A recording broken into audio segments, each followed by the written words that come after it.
Thank you very much for inviting me. I am so excited to be able to join you all in Australia. I wish I could be there in person to meet all wonderful people. We're going to be, so I have been asked to speak about orthostatic tremor and what we're doing here at the University of Nebraska.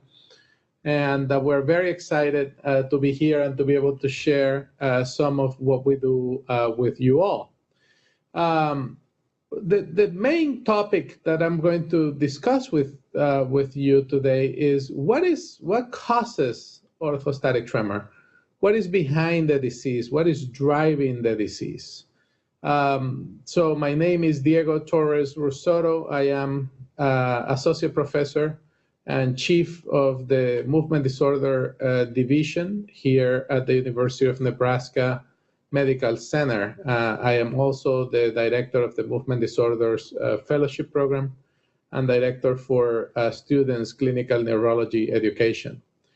And orthostatic tremor is my main area of research interest for sure.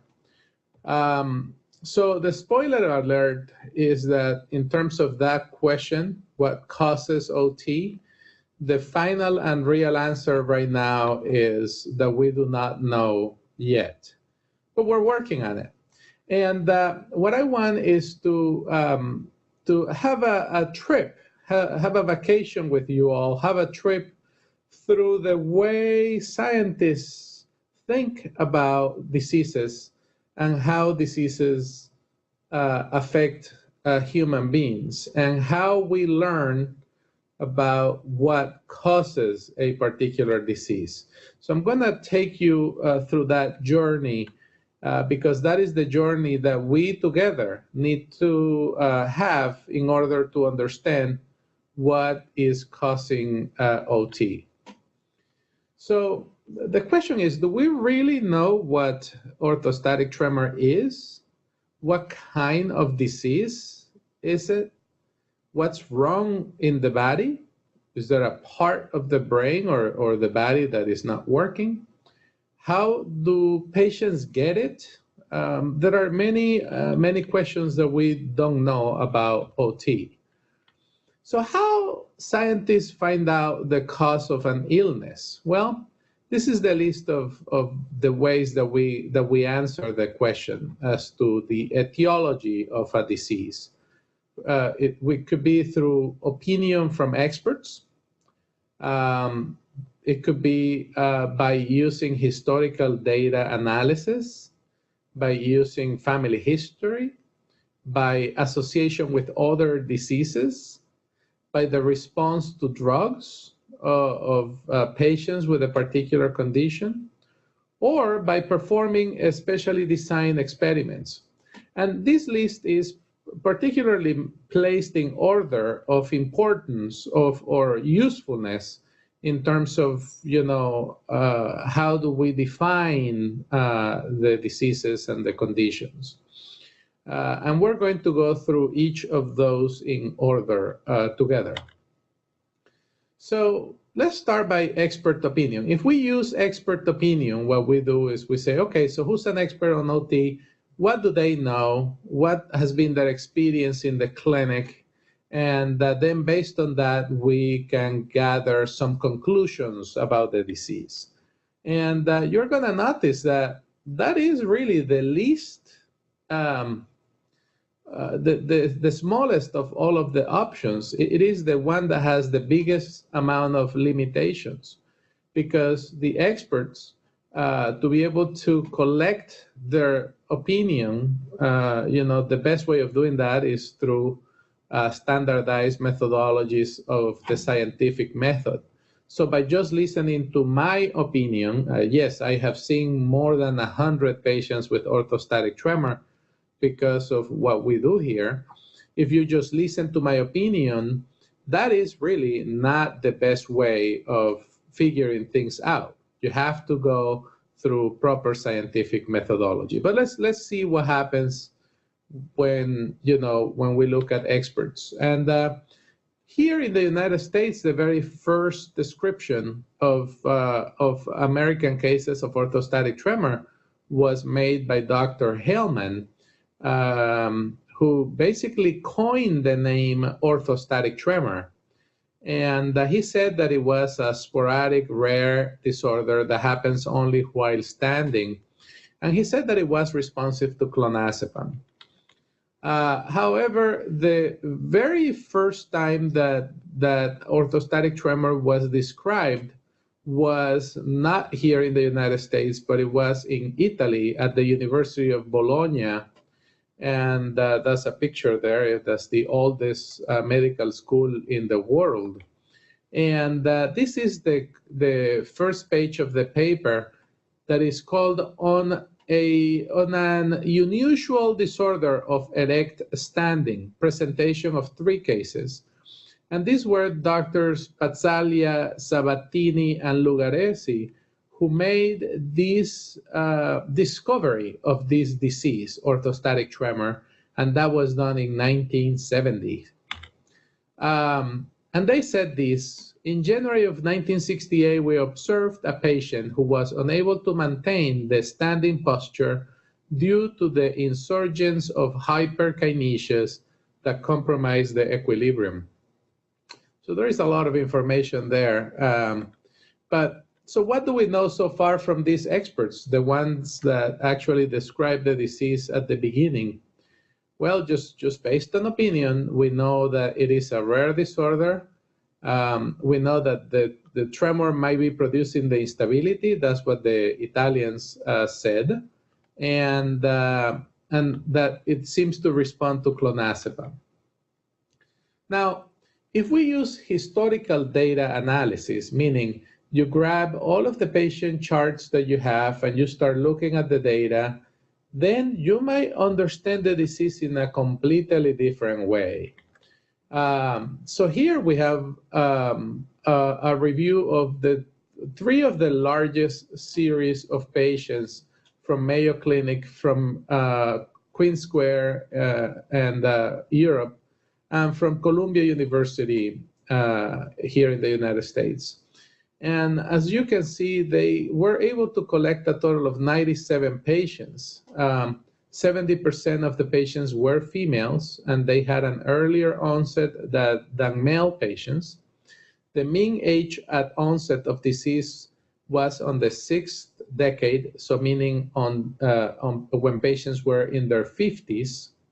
And the youngest age of onset was on the 4th decade on this particular case series. The oldest was on the 9th decade, meaning on when the patient was in his or her 80s. So that's a lot more information when you actually go back and look at historical data. So what we know now is that OT is a rare, non-genetic disorder with female predominance occurring in patients older than 30, and it responds to clonazepam. So you see how the way we describe the disease has changed, and it will continue to evolve as we continue to get more and more data. That's the importance of research. We went ahead, Dr. Danish Bahati and myself, we did a review of each and all of the cases reported in the literature until November of 2015. And it was about 300 articles presenting 434 cases of orthostatic tremor published in the literature in English. And after all of that review, we actually gather a lot of important information. Is OT a disease of the middle age? Yeah, the mean age of onset was 56.3. But the youngest age of onset reported was age 7. So what that means now is that the disease can have an onset between ages 7 to age 87. That's the oldest age of onset reported in the literature. And again, we had about 2 women for each male with orthostatic tremor, just based on these publications. Therefore, there seems to be significant variability of age of onset, which means that then exposure to, for example, a toxin might not be it. This is not an accumulation of a toxin that is inducing the disease. So maybe it is a combination of genetic predisposition and environmental exposures, because if you get something so young as age 7, it probably cannot be explained by just environmental factors. There might be some genetic predisposition. So this has changed the way we think about the condition. How often do orthostatic tremor patients fall? 74% of the patients denied falls, and another 14% reported rare falls. So basically, 90% of patients with orthostatic tremor either don't fall or they fall rarely. Is orthostatic tremor a progressive disease? The majority of cases reported some progression. About 80% of the cases reported some progression over time. What is the most common frequency of the tremor? As a shaking in the legs, we could measure the shaking and know how many times the leg moves back and forth, and we call that a frequency. And the mean OT frequency was 15 hertz. In fact, 70% of cases were between 14 and 16. Were there other tremors associated with orthostatic tremor? The answer was yes. 35% of patients had some tremors, and the most common one was a slow postural hand tremor that occurred. Out of that 35%, 2/3 of the patients had that. So the previous orthostatic tremor diagnostic criteria say that it is a discrete idiopathic, meaning that it has no known etiology, clinical entity with subjective feeling of unsteadiness during stance, but only in severe cases during gait. And they say that there is no problems while sitting or lying down. Sparse clinical findings, meaning that the patients look normal otherwise, except for fine amplitude leg tremor. And then they say that the diagnosis is confirmed through EMG. The patients rarely fall. Sometimes tremor is only palpable. And then the legs, the trunks, the upper extremities can have the same tremor found on EMG. So that's what they said. How about syndromic associations? If you think about it, if a disease, a particular condition, say OT, always presents with a particular set of diseases or conditions, then that association could help us know what's wrong with the patients. Say, for example, every OT patient would have a neuropathy, then we know, then it is that damage of the nerves in the legs that might be inducing the orthostatic tremor, okay? So this is a list of conditions that have been associated with OT in the past. And as you can see, we have, Parkinsonism in about 10 to 15% of the cases. We have restless leg syndrome in some patients, cerebellar degeneration, and many other conditions. So when you have so many conditions that have been associated with a disease, then you don't know if these associations are real or if it's just, by chance that the patients are having all of these other conditions associated with the orthostatic tremor. What do we know about the prognosis based on literature review? Well, 15% of patients felt the severity of the symptoms really worsen over time. In the other literature that we review, it was the majority of patients felt that there was some slow progression, but it wasn't clear and it wasn't severe. Less than 10% of patients used walking aids. Around 10% of patients had a clear spread of the tremor to other parts. And objective prospective data from our study is pending, but that's one of the questions that we're trying to answer. Now, so if we get together all of the historical data review, what we have so far is that OT is a rare, underdiagnosed disorder with female predominance occurring in patients of all ages, although predominant during adulthood. Tremor is universally present, and although the main symptom is unsteadiness, most patients do not fall or rarely fall. It seems to be slowly progressive in most patients, and it can be associated with many neurological illnesses, and therefore it is unclear if that association is real or not. Well, how about reviewing family history? By doing that, we can gather information as to whether the disease is genetic in nature or not. And we have on patients with OT, we know that they have a family history of Parkinson's disease, a family history of tremors, family history of essential tremor, and other types of tremors as well. The data from our study is still pending, and we hope that we will be able to answer that information better. In terms of occurrence in families, it is rarely reported as a familial disease, but it happens. And there are few twins and one set of triplets that were reported as all of them having the illness. So it seems clear that the condition might happen in families, and therefore it seems unlikely that it is unclear if OT is a familial disease or not, but definitely it can happen in some families.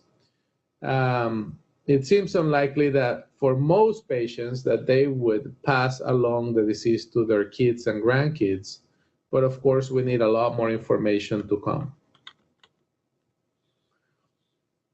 We discussed the association with other illnesses or signs, and how do we know if there is an association or not? It really depends on the performance of a comprehensive history-taking and a comprehensive examination. This has to be done in a standardized fashion, meaning every patient gets the same thing, and performed by experts to increase its accuracy. And it should be monitored, observed over time to ensure that those relationships are real, and to show the severity and the relationship with the severity of the main disease that is being studied. So we started our study in 2010. We have had 3 major study visits, 2012, 2014, and 2017. And therefore, we have been looking at patients over a relatively long period of time.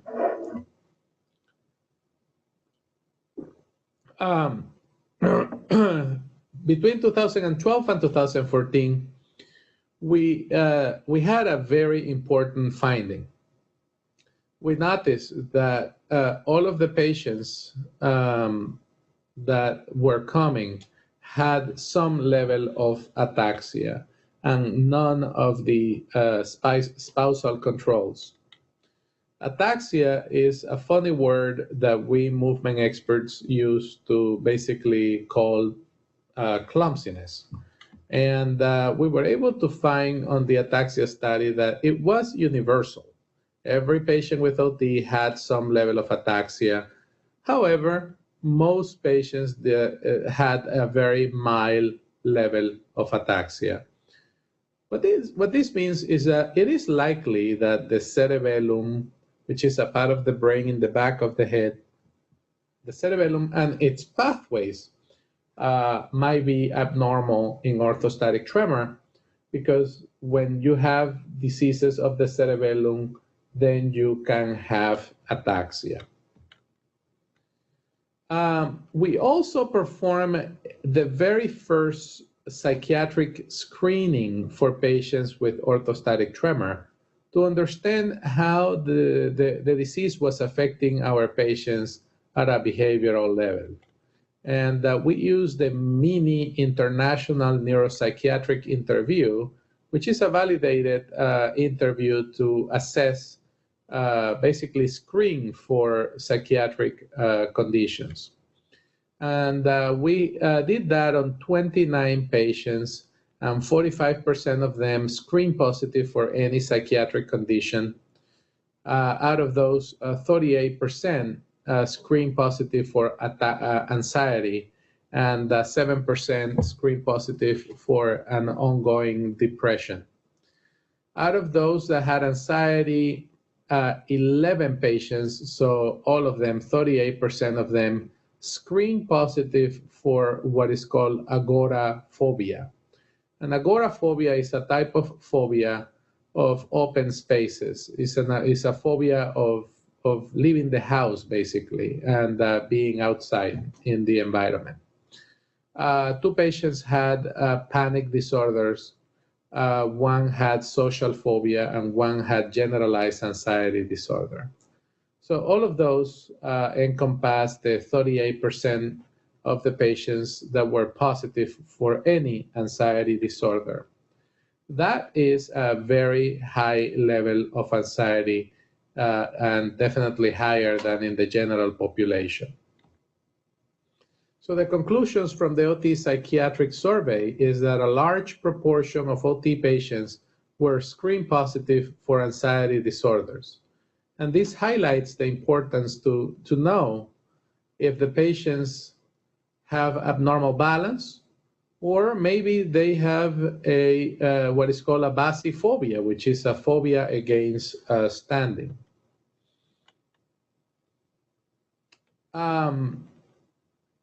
The next level on trying to understand a disease is to review the response to medications and substances. Each part of the brain, each system within the brain responds to drugs in a different fashion.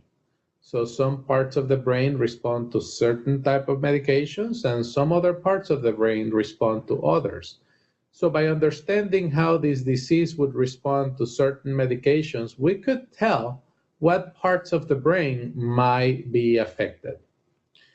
And what we know so far is that most patients have at least a partial response to clonazepam and gabapentin. These 2 are anti-epileptic drugs that tend to decrease the activity of the brain, of the cortex of the brain overall. We also know that some patients with OT see improvement after alcohol consumption. It's about 1/3 of the patients notice that. And we don't have enough data from our study to answer this particular question yet. But by the analysis that we have been able to provide you so far, OT seems to improve by providing inhibitory drugs to the brain. And therefore, OT brains might be functioning at an abnormally high level of arousal, which could also be seen on patients that have anxiety disorders. So all of this starts to get together in a nice fashion. Now, the best way of answering questions about a disease is by especially design experiments and evaluations following the scientific method. And, I'm going to give you some examples of what we have been doing here at the University of Nebraska in orthostatic tremor. The last meeting we had was in September 2017. September is OT month, and I'm very proud of that. It was a great idea, and one of the main persons to push this thought of September being the OT month was from Australia. So you all should be very proud.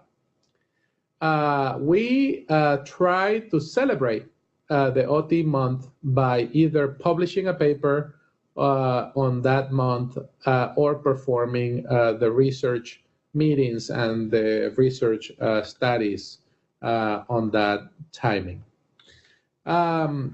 On this last meeting in 2017, we decided to perform structural and functional imaging to evaluate the anatomy of the brain and the function of the brain of orthostatic tremor patients. We also perform a study called video nystagmography to evaluate the relationship between vision and vestibular and balance systems. We perform biomechanics gait lab testing to evaluate balance and walking in a formal objective fashion. We also perform electromyography with virtual reality to evaluate how visual input can change the tremor. We perform transcranial magnetic stimulation to see how orthostatic tremor brain works and reacts to stimuli. We perform optical coherence tomography to see if there is eye or brain tissue loss. So in conclusion, so far, what we have been able to gather with this conversation today so far is that OT is a rare, underdiagnosed disorder with female predominance occurring in patients of all ages, although predominant during adulthood.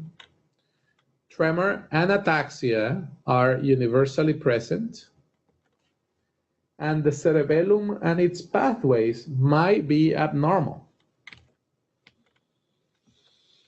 Although the main symptom is unsteadiness, most patients do not fall, or they rarely fall.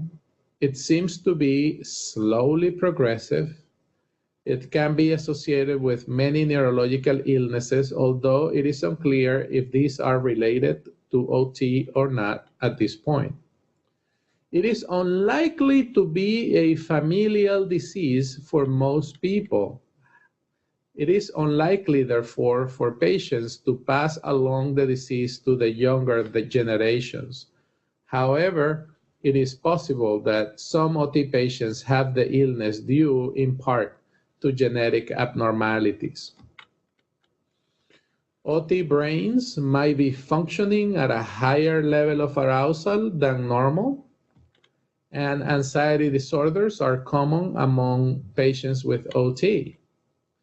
There is still a lot that we don't know about orthostatic tremor, but we are truly committed to this condition, as many other scientists around the world. At this point, I would like to make to give you an update of one area of OT study that we are having within the University of Nebraska. One way of thinking about the condition. We have more than 30 different studies that we're performing right now at the University of Nebraska in orthostatic tremor.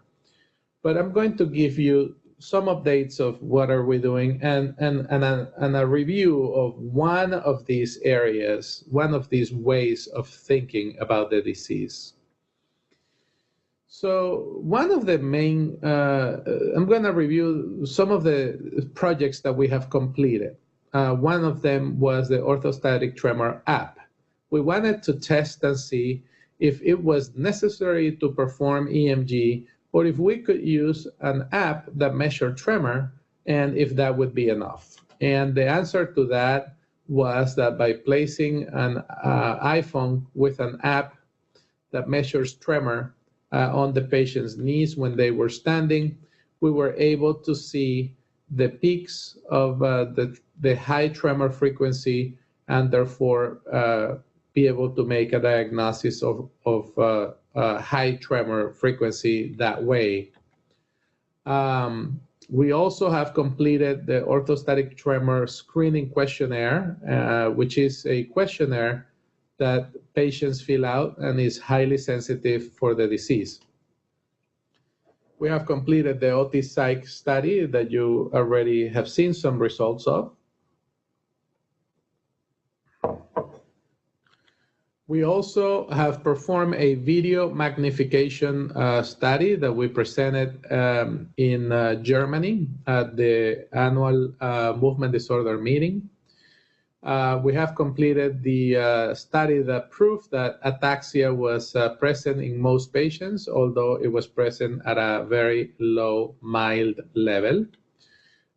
We performed a study to see how balance scales looked on patients with ataxia, and we had blinded physical therapists performing these assessments, and the results were very significant, and the patients with orthostatic tremor had definitely abnormal balance scales. We also performed a study of electroencephalography on patients with OT. It is the largest EEG study done in OT patients, and it is about to be published. We still have many remaining questions in OT. Do we really know what is orthostatic tremor, how to diagnose it, and its clinical characteristics? Why OT patients fall less than other balanced patients? I think this is a critical question. Where in the brain the tremor comes from? What we call the oscillator. Are there neighboring signs of dysfunction that can predict where this oscillator might be? Can OT teach us how to prevent falls in other disorders of balance? That's a great question. And we have many more. I'm listing here some of them and even some more. But I'm going to review one thought with you. Since patients rarely fall, but they always feel unsteady when they are standing. In fact, most of my patients tell me that when they are standing, they feel a sensation of impending falling. And if they don't do something, they will fall. That's how they feel. And that's how the disease presents. However, the patients rarely fall. So are patients truly unsteady, or do they just feel unsteady? I think that's a critical question that we need to answer in OT. If they are unsteady, they are truly unsteady, then how come they are not falling? That's one question. If they are unsteady and they are not falling, it means that they are activating maneuvers that are helping them avoid the falls. And therefore, we could learn how to use those for other conditions where patients have imbalance and they fall all the time. Now, if they are truly unsteady, then how come unsteadiness can cause tremor or be related to tremor? And is this the same tremor as when someone is scared or not? And there are many questions below that. Now, if they just feel unsteady, meaning that their balance is actually normal, and that's why they do not fall, but they just feel unsteady, and this feeling is really strong. So then, what's the localization in the brain of this sensation of unsteadiness? Is this a phobia of stands? So in terms of future directions, in regards to the etiology, we need to think in many different ways. One question is, how does unsteadiness while standing differs from a sensation of unsteadiness in terms of localization in the brain, physiology, etiology, and so on and so forth? Do the patients have a balance problem, or do they have a sensation of imbalance problem? what objective tests can we use to differentiate true imbalance from a subjective sensation of imbalance? Is OT related to basiphobia, which is a phobia of standing? So we have a number of ongoing projects to answer that question. We have in the biomechanics lab an evaluation that will render objective information on balance status. This has been done in the past, but not in the way we did it here. We had many patients undergo the testing. It's probably going to end up being the largest biomechanic lab study in OT. We have used virtual reality to help evaluate the effects of a sensation of imbalance in patients and in controls. We have performed a Delphi OT project that will help separate tests that are sensitive to fear from tests that are sensitive to unsteadiness and falling. We also have taken measurements of the so-called ABC scale, which will be testing the fear of falling in a separate fashion. Now, why do we need to be focusing on this? I have, many thoughts to this regard. One of them is that really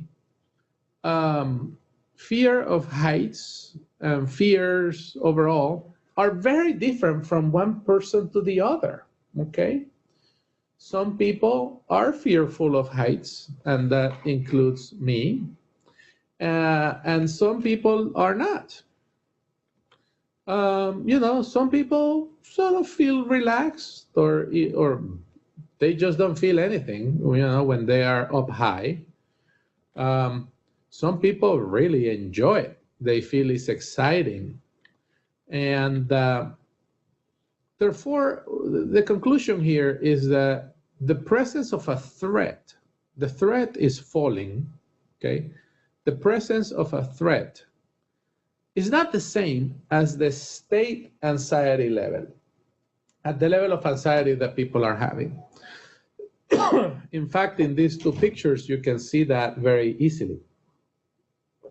On the left side, this threat of falling is very enjoyable to the people. And on the right side, you see that that threat of falling is definitely not a pleasant experience. Threats do not induce a single stereotype stress response. But we do know that the stress response is directly related to postural control and to ambulation. That is a very well-known fact. So a large proportion of OT patients screen positive for anxiety disorders. And this can be read in two different ways. One is, if you're always thinking that you're going to fall when you're standing because of OT, then sure, you would be a more anxious person than a normal individual. So one way of thinking about this is that OT is causing anxiety on our patients. Another way of thinking about it would be that OT is also related to this excessive anxiety and maybe partially caused or worsened by this anxiety. So the next challenge is to find a test of balance that is not affected by the fear of falling. And we're performing a number of studies to this regard. This was the OT balance study, and that's the list of all of the tests that we perform, all of the balance scales that we perform. And here it's hard to see, but most of the scales were actually abnormal on the patients with orthostatic tremor in comparison with the normal controls. So conclusion from these balance scales is that they are abnormal in OT. But then we encounter this problem, is that current scales seem unable to differentiate between fear of falling and true imbalance. And therefore, we have developed a number of studies to try to divide this situation, try to dissect this in a better fashion so that we can understand it better. So these are all of the studies that we have completed at the University of Nebraska so far. And this is the list of ongoing studies that we are working on right now.